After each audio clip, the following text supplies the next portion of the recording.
The other night, I decided to try out a game known as the Showdown.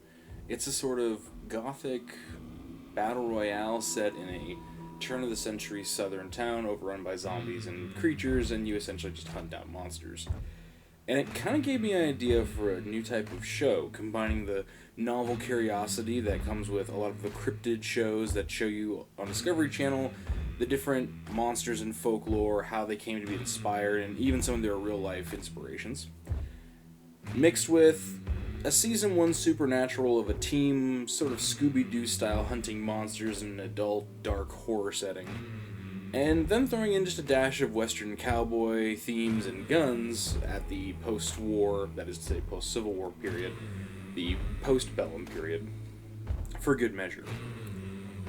I thought of this idea, started doing some various notes, and named the title Voodoo, specifically spelled V-O-D-O-U, the actual spelling of voodoo. It was kind of a mutant Frankenstein of Hell on Wheels, early supernatural, ghost hunters, and Discovery Channel's cryptid series. But if all those things were good. The show series would be set upon the Civil War period, and we are joined by Carter Bovaday and Joseph Monroe, two men who are specialists in hunting down monsters of various sorts, ghoulies, and other type of night terrors. Joseph specializes in various voodoo and the other sorts of Western African and Creole Haitian religious aspects, while Carter mostly just serves as negotiator and main business advocate in their partnership, seeing as that Carter is white and Joseph is, of course, a person of color.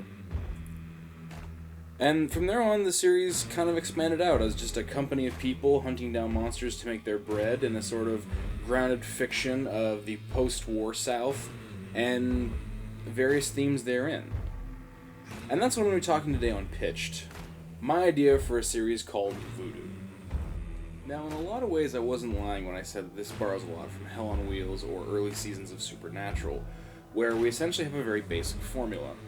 Monster will attack a certain themed or themed location in the beginning of a show, let's say a logging town, a Confederate holdout plantation, or maybe some type of Valhalla. And then Carter and Joe, of course, get word of it and go up to see what they can do. Businesses are made, clues are hunted for, and the monsters ultimately defeated at the end of the day, with Joseph and Carter taking their well-earned reward. In a way, this kind of is a very generic process, but we see 1,000 different types of storytellings that erupt from this very concept. The example being the Witcher series. It follows the exact same concept. Scooby-Doo, of course, as aforementioned, Supernatural and Hell on Wheels. From a very generic concept, we have a lot of different options to work from. And also, Voodoo would allow us to have a grounded fictional reality for us to discuss themes of the post-war South that, of course, are very influential in our modern day, as well as serving another big post from which the show takes its name, a very respectful and tasteful depiction of voodoo in the common parlance. There hasn't been a lot of really well-done expressions of voodoo culture and of Haitian culture, as well as West African magics and spiritualism depicted in our modern day. Most times voodoo symbols and voodoo iconography are expressed as a sort of easy explanation, or if not straight up analog for Satan worship. This starts as far back as the 1980s with cheap blaxploitation films and extends further on into the late 90s, early 2000s. So that was one of the key themes I wanted to keep with this show. Not only have the nice, easy creature feature, hunt, mystery-solving crime thriller that a lot of people like, but also including a very tasteful and respectful depiction of voodoo culture and of characters that are integral to that. So, without further ado, let's kind of get into some of the characters that we will be dealing with in this show and the main clique we will be working with. The primary and main characters are going to be both Carter Bovaday and Joseph Monroe. Joseph is a African-American former slave who is educated and well-taught, whose sister practices voodoo, and he is our main channel or conduit into the voodoo mythos while out on mission. He's a well-trained soldier with an ability called Dark Sight that not only allows his sister, Messi, to look through him and see the different types of sigils and actually conduct spiritual rituals through him, it also allows him to have incredible eyesight to see distance far out there, so essentially he works as a sniper, but also allows him to see tracks in the ground that aren't really there, which would allow the show to keep a shorter time frame if they wanted to stick to an hour or half max. Joseph could simply go into Darkseid and track a creature through scent or smell, essentially working like a Witcher's sense if you were to play the Witcher games. Joseph is also a bit of a troublemaker. He tends to see himself not only being educated, but also being a critical part of the role as better than a lot of people. He'll see himself above other white people because of the services he can provide and the skills he has. However, it's still the point of he is a African-American man in post-war South, so racism still plays its part, which is mostly why he enlists the need of Carter Bovaday, a former Union cavalry officer who's seeking to find some type of absolution for his crimes during the war. In Carter, we see a white business advocate. Carter is able to go into business meetings in places that Joseph wouldn't, negotiate better deals, and essentially function as the key to white society that Joseph has to struggle over. In this part, there might be some tension between Carter and Joseph, as Joseph might see himself as more integral than Carter, but Carter by no means is going to be a white gatekeep. Carter is also going to be able to serve as not only a gun-toting member, but a hunter in his own right, able to track creatures, able to have a decent understanding of the type of quarry they're going to be hunting, and very knowledgeable in terms of researching and briefing for different expeditions. In this way, Carter and Joseph are both equal protagonists, but Joseph will take the head point as a type of voodoo shaman of sorts, while Carter more or less serves as a slightly lesser advocate, as his role isn't all that important. We don't want to do a white savior complex here, and Carter's point originally starts out as being a business advocate. He just happens to know how to handle a gun, and it's good to have backup on these sorts of missions. Rounding out this crew as the main benefactor is Marilyn Bloody Mary Turner, a fiery-haired widow and New Orleans socialite whose estate and services basically operate as the main base of operations for her company, the Bloody Mary Extermination Company. This is basically her front to allow these types of operations to go about. She's very wealthy, she tends to rub elbows with a lot of people, and as a result, this is how she gets most of the contracts that Carter and Joseph and the crew go and solve. She's also their main financier, paying for their types of munitions, housing, lodging, different tools for the jobs. And she's a vampire. We'll get into more of that in just a little bit. Our next two characters are Lewis and Messi Walker. Ritualists and brewmasters, Lewis kind of serves as a sort of technician and the armorer to the company. He creates blessed weapons, the gadgets they'll be using, various explosives, certain types of gadgets and gizmos for the various hunts they would be going on, in a realm that actually would suit the understandings of the time period. So while he might be doing some Tinker Tailor type work, it's not expected that he'd be able to make far-flung inventions like steampunk guns or fully automatic weapons. Whereas Messi, who is Joseph's sister, and formerly Messi Monroe, serves as the Grigri of the voodoo rituals. She will actually be the person who inducts the rituals, who performs the shamanistic tribals, and performs the various customs for the voodoo that's needed to banish monsters, summon them forth, and work as a conduit between them. Her ability called Darkseid, that she shares with Joseph, allows her to take control of his body temporarily to induct these types of things, because obviously with a lot of voodoo creatures and voodoo rituals, it has to be sung, and it has to be performed in certain fashions, that you'd have to have a person on hand to be able to do it. Well, if Joseph is off in the Missouri territories and Messi is safely at New Orleans, it's going to be kind of hard to conduct a banishing ritual. This also allows us to kind of keep different aspects of, it's not very common for Messi to be wandering around the woods when her husband is at home.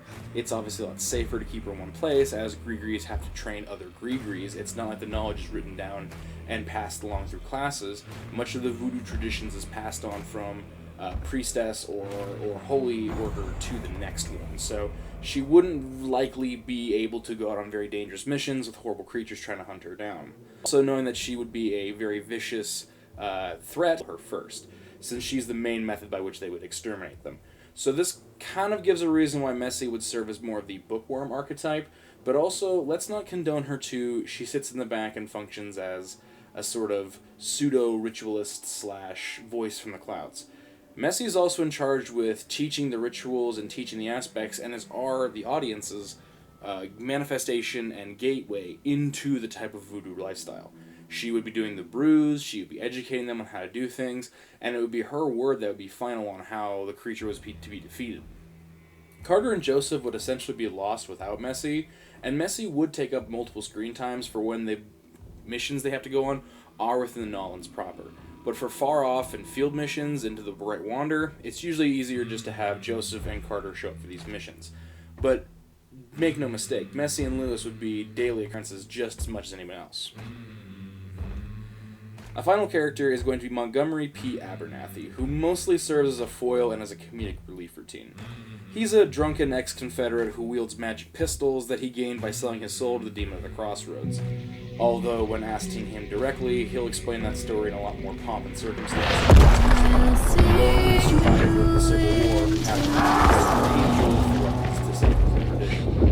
Montgomery is bound by holy order and this to say, Crossroads, to serve and hunt down his magical pistols allow him to literally shoot any type of creature at any time and do damage to them. They can't outright kill it necessarily.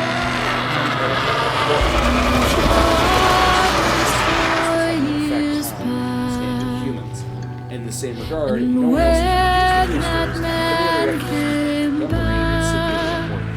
the man could literally point at a bottle range, pull the trigger, and the gun fire. That's part of the deal with this. You can only use those types of pistols. Also, being a drunkard and ex-Confederate, we get to see some of the Confederate lost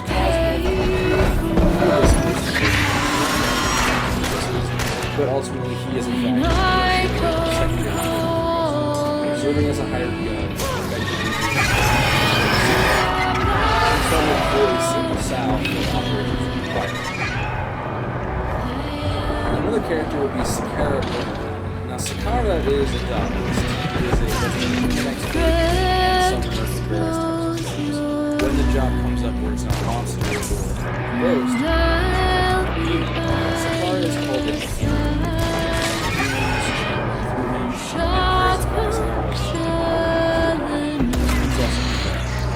And he's typically depicted as a man who is shaved in tattered robes and has a scarf Sakara really just serves as a gateway for other types of missions. The way I wanted to depict this show was to have voodoo being treated respectfully and accurately to what actual voodoo rituals would incur. Not to have voodoo basically be an analog for demon worship or demonic magic or satanic worship that it often is in a lot of media predictions. With Sakara there, we can move the things that voodoo wouldn't really handle or be able to handle over into Sakara's main domain as a sort of catch-all term for, okay, it's a demon, it's not voodoo, we're just going to group it in there. And the reason for that is because, again, it's devil magic. No one's really going to put two ways if a diabolist is there, whereas if we put it through voodoo, that's a very specifically people of color worship and spiritualism, which would be obviously racist if we were to just shove voodoo in the same category as demonic worship or Satan worship.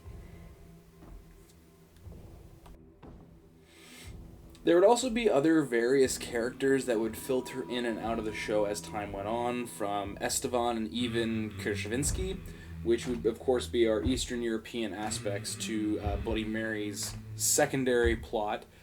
Bloody Mary, being a vampire and set in post-Civil War America, is actually trying to smuggle vampires out of Europe and have them come find refuge in America, moving out west to avoid the Catholic Church and to essentially live free on their own. In this way, the vampires would be taking advantage of the westward West, would give them plenty of seclusion and plenty of ability to live far away from the prying eyes of the Inquisition and the Catholic Church, who would be hunting them down in this type of narrative. Now, while I'm not going to gloss over Westward Bound and Manifest Destiny, it's not a key point of the show. It will be addressed throughout the show, I'd hope, but it isn't going to be my main focus. And on top of this, the ideas of vampires wanting to live far off in the woods in harmony keeps in line with vampire traditions, where they live in dark castles far away from other types of people. They tend to be seclusive, only coming out to feed. This serves them well in the sort of the wide open spaces and cheap land of the Westward Manifest Destiny America, where the land can be bought very cheap and, of course, be turned into wide, far-out expanses where you'd have to drive 3 days into town. So that would suit them. It would also keep the Catholic Church off their trail. Hunting for a single homestead in the middle of, well, Midwestern America is virtually impossible. And that's kind of what Bloody Mary's trying to do with this business. Of course, she's using the business as a cover, as a sort of underground railroad. The episodes would be fairly simple, keeping to a general trajectory, but they would also include very specific things, and you, of course, have an infinite number of possibilities to go a generic concept.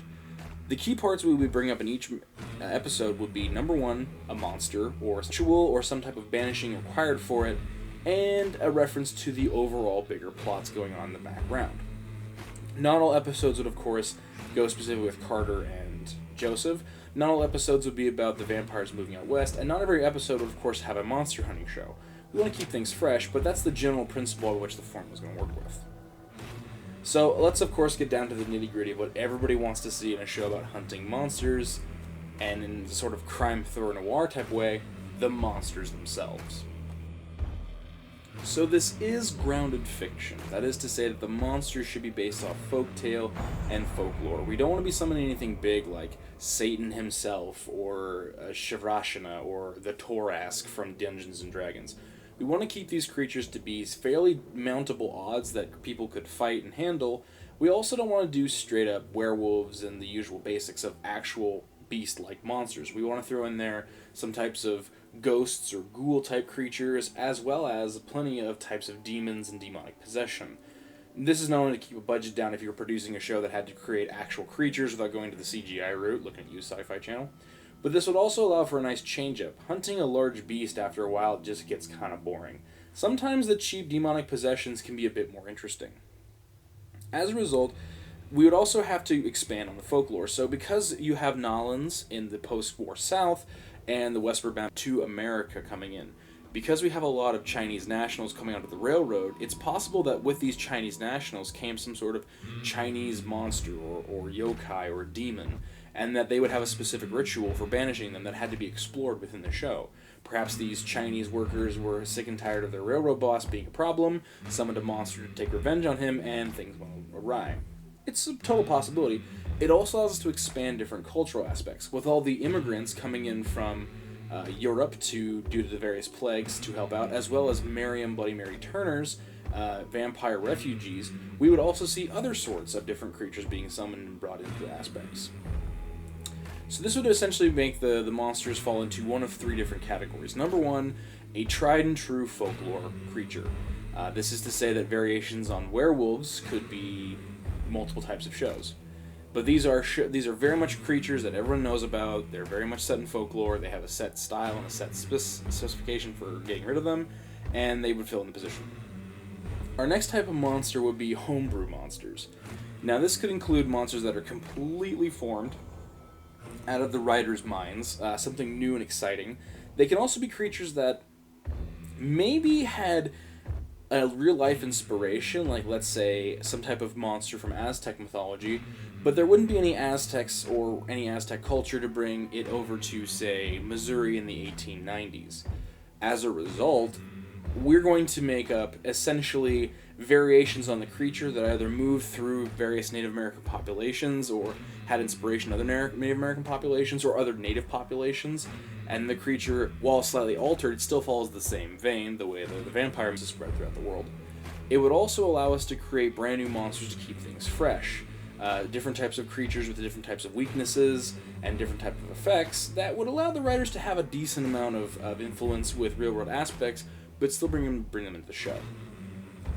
The final type of creature is going to be homebrewed creatures, that is to say creatures that are 100% unique and original.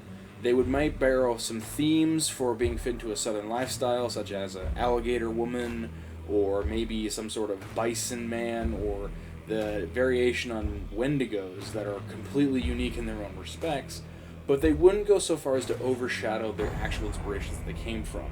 So in this, we're not even copying another type of culture's monster or just changing names around. This is a 100% free brew monster, and if we had the aesthetics happen to match another creature, it would purely be by accident. But there is a few things that the monsters need to follow in this type of regard. This is kind of one of the things that I hate with monster shows because they show up all the time. So I've instituted 3 rules that the monsters would need to follow in this show. The first is that the monsters are never seen until the end, not fully. A monster could be seen out of the corner of someone's eye, or their various habits and creature comforts would be carried out. For example, One of the episodes I had planned has a monster that is either a grotesque or what's known as a flesh eater. The flesh eater and the grotesques tend to take bodies, mutilate them up into kind of mounds, and create these sort of grave markers of just massive mounds of flesh all around their area. It's later revealed that it's actually a nightcrawler pretending to be a grotesque to throw hunters off of its trail. In this regard, we would see monsters filling out new roles and new habits, but we wouldn't actually see the monster until the very end. We would only see its actions. This gives into the crime, thriller, and noir aspect, whereas if we were going to be hunting a creature and had clues, we wouldn't know specifically off the top of our head what the creature would look like. It also gives the grand reveal towards the end of the episode where the climax is, so people can kind of envision the monster in their own head as the clues build, and then the creature is revealed to them. Number 2 is the creatures cannot simply just be shot. Even though Carter might have blessed weapons and Montgomery might have literal demon pistols, they just can't outright kill the creature. It's not like a werewolf where you can just pump him full of lead until it drops dead. That might be an aspect for the specifically beast characters, let a werewolf on fire, it of course would die. But as far as ghosts and ghouls, they would be able to come back and reincarnate and still be a problem. As for werewolves, they might have a regenerative ability that lets them, after a time, slowly start to grow back, and they wouldn't truly be banished or gotten rid of. To get rid of them completely, they'd have to have a very specific way to be killed, and a very specific weapon.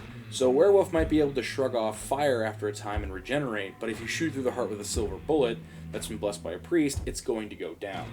A sort of mischievous assassin-like ghoul might have the ability to be shot and dissipate into a cloud of insects, but unless you specifically go to the grave on which it was buried and light the bones on fire, it'll constantly just keep reincarnating after a time. In the same way, a grotesque could be lit on fire and reduced to ash, but ultimately the grotesque will just find new creatures, or some creature will come along and eat the remains, and the grotesque's infection will pass on, growing a new grotesque. That you specifically have to find the original piece of cursed flesh and have it be boiled in holy water to fully destroy it. In this way, we're not just causing every monster to come down to a gunfight, but that the gunfights would be essential to slowing a monster down, that the men have to figure out how to specifically trap a monster and summon a banishing ritual on top of a monster trying to kill them. It adds to the suspense. Number 3. Sentient creatures must not be made into philosophy lessons. The monsters should always remain just about as intelligent as you'd expect a monster to be. One of the creatures I bring up in my writings was called a nightcrawler. It has the general understanding that it knows it can't go out in sunlight, and it knows that humans are gullible, so it'll often try to lie to humans to get them separated, try to play on their mind, and use its intelligence as a hunting weapon. But in and of itself is not smart enough to plan humans to follow each other. It's not smart enough to maybe have a deep conversation with a human. It really just serves that it wants food, humans are food, therefore it eats. In the same way, if a demon possesses a man, a demon might understand that lying can benefit it for a short amount of time, but it wouldn't necessarily be able to do calculus. So the demon understands what it needs to survive, but it doesn't understand how to actually apply it beyond that. And this also keeps us from going down the road of monsters going, "You can't hate me because I am what nature made me." Of course not. You're a monster. You're a figment of evil. You're literally a demon, or you're literally a ghost. You exist out of malice. You're summoned because of malice. You're a monster that was summoned because of someone wanted to get even, or because you smell blood. The creatures have to behave in a way that keeps the monsters being the evil ones, and Carter and Joseph having to hunt them to save their own people. Once we start getting into moralistics and sentience being a concept of ethics, it just kind of muddies the show, and that's kind of an issue we ran into with Supernatural later on down the road, as well as The Walking Dead. And since there's not really a clear way to describe that without ultimately undermining the show, it's best just to take a hardline stance early on and move forward with that being the main principle. Now, of course, if the monsters have to be banned through rituals, we have to go into the rituals. I've already said before that I want voodoo to be expressed very respectfully and very accurately throughout the show within the best of our realms, and passing off the other minor concepts off into the Diabolist in different groups. And this is mostly because the rituals need to be depicting of people of color in a safe and secure way that lets them take pride in the fact and accurately depicts their culture in that way. It's paying homage and respect to the people who need that the most. Again, voodoo has been very much borrowed and crapped on by media society for a very long time, despite the fact it has a huge cultural significance to the South and to people in the South, especially in Nolans. As a result, we're going to be doing accurate depictions of the types of spiritualisms. We would have actual recordings of a type of ritual taking place by an actual gree-gree. We would make sure that the rituals were sung as they're typically done. We'd make sure to draw a distinction between voodoo and West Haitian mythology. And we wouldn't just bring this up as a magical MacGuffin to solve problems. Voodoo would actively be discussed in the show, it would actively be expressed and explained, and we would use other, typically Carter, but also other people, other characters, to explain how the voodoo works. It would be our way into this type of culture, without going so far as to take from the culture. For people of color, I want this show, when expressing the voodoo, to praise them for their spiritualism and how much this is important to the cultures that need it. For the folks of the show that will be watching this that are white, we would be answering the questions and showing the cultural significance of this type of spiritualism without going so far as to allow it to be lent over to white culture. We don't want to commit to cultural appropriation, we want to explain the significance of this. And that's what I mean specifically when I say respecting the voodoo of the show. Even going so far as to name the show after it, attribute it as a main theme, and also, of course, the proper spelling. Another point, too, is to bring up the various gods and mythos of this show, and how they would focal into white society, and also of the time, but also today. There's a lot you can talk about this, and again, since the show is grounded in fiction, or is a grounded fiction show, we could talk about racism and the various themes therein. We could talk about how voodoo was ultimately attacked by Christian orthodoxy during the late 1800s, and other big themes that go out through the show, but still keeping that veneer to keep alternate history buffs off of us.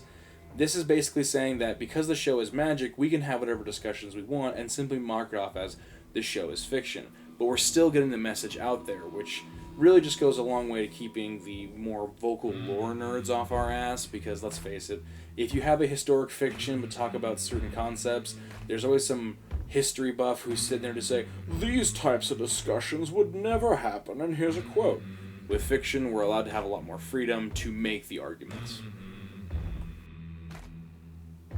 The next key point has to be the characters. Now, I said before that Joseph kind of serves to be a sniper or a sharpshooter in a lot of the show, but because of his dark side. But I don't want characters the trope of a sniper. As I said, he was mischievous, he might have some resentment for Carter for being white. He tends to look down upon peasantry folk or lesser folk because they're not as educated or smart as him, and yet he is not respected as an equal level. He acts as a character. Carter's a very deeply troubled man by the crimes and sins he's committed in the Civil War, but he's also able to get down to brass tacks and clap back as soon as things hit him. These characters should feel organic in their predictions and portrayals, and they shouldn't just simply be like tropes on screen to explain dialogue. In the same way, Messi and Lewis should fill into their own unique roles, as should Bloody Mary, as should Montgomery, as should Sakara. Each of these different characters should work and build off each other and have unique interactions with each other. It makes sense that Joseph would refuse to have any types of conversations with Montgomery because Montgomery is an ex-Confederate and Joseph of course grew up as a slave, as does Messi. Lewis, however, might be seen as a more educated black man who grew up in the North and was able to actually have access to an education through a Christian school and would be more willing to discuss matters of religion with Montgomery since they might share a faith. And ultimately, Bloody Mary might see them all as employees and therefore wouldn't engage too much with them, but would still be able to grant counsel and have an eye for business. So her and Carter might get along being white, wealthy, well-to-do people who have an eye for business, but just in the same way, Mary would take a lot of inspiration and a lot of keynotes from Joseph, who also has an eye on the business as he is her main agent and the main protagonist of the show. So, in that regard, the characters should feel more like characters and less like the tropes that they serve.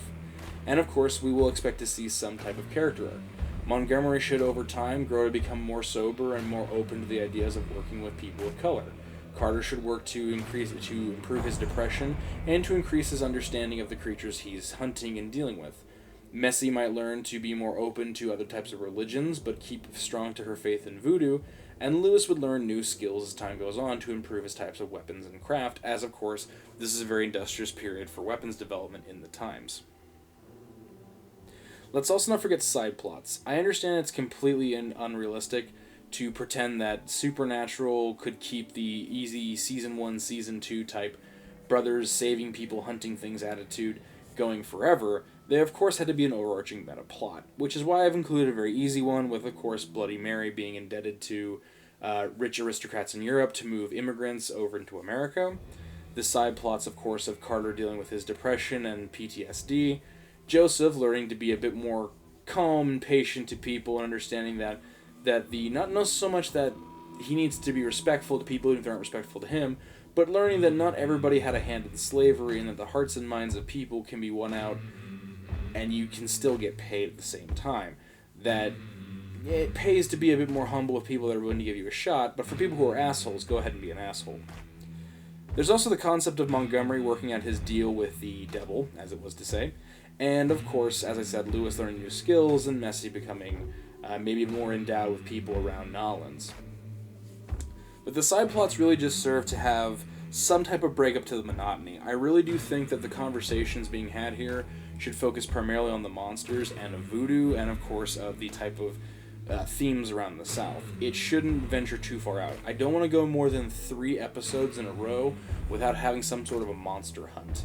And those 3 episodes should be directly tied. We can talk about backstories, we can talk about different motivations, we can talk about the day in the life of the people, but ultimately this is a show about hunting monsters and giving homage to voodoo and its practices therein.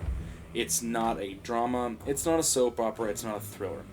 Very much how Walking Dead got really boring after Season 3 when they stopped focusing on it being a show about surviving a zombie apocalypse and more or less a show about the real housewives of zombie Atlanta.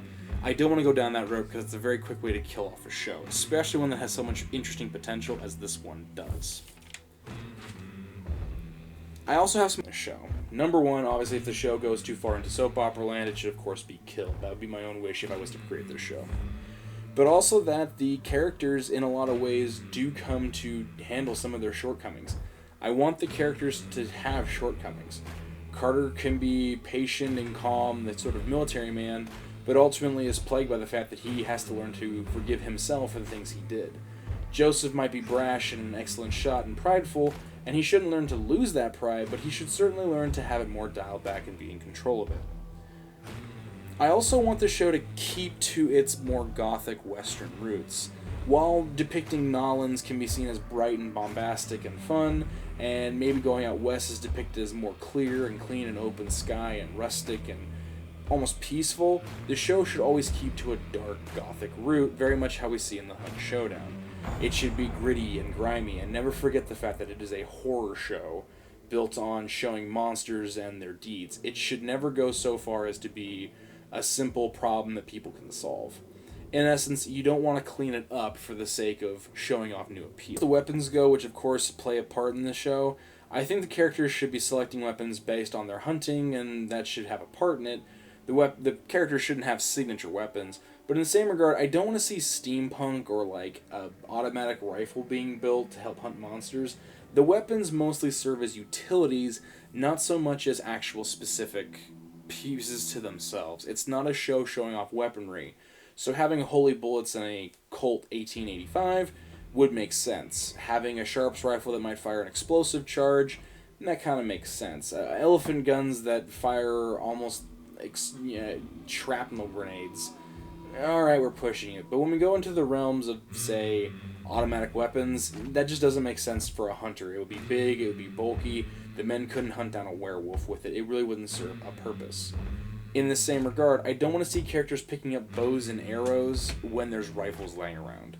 If a creature has to be staked, sure, they can have some sort of crossbow, and the crossbow might have a special loading mechanism that lets it revolver dial at the next stake, but the thing shouldn't be to the point where we're basically doing post-Civil War but pre-World War I steampunk weapons. That would just take away from the accuracy. Period-specific weapons are okay, but nothing too crazy. Again, gothic western show about hunting monsters. Anyway, that's my idea that I thought would be decent for a show. Let me know in the comments below what you think about it. Voodoo, a type of western Scooby-Doo meets supernatural aspect. If you had any ideas how the show could be improved, or if you think the show could be different, or your favorite part, I don't know how you want to build off of it, let me know. And I have full plans to do a published work on a first screen type of idea for the show later on this week. Thank you all for joining me in my second episode of Pitched. I'm going to try and get more of these videos out alongside the All-American Nightmare. But for now, thank you for your time.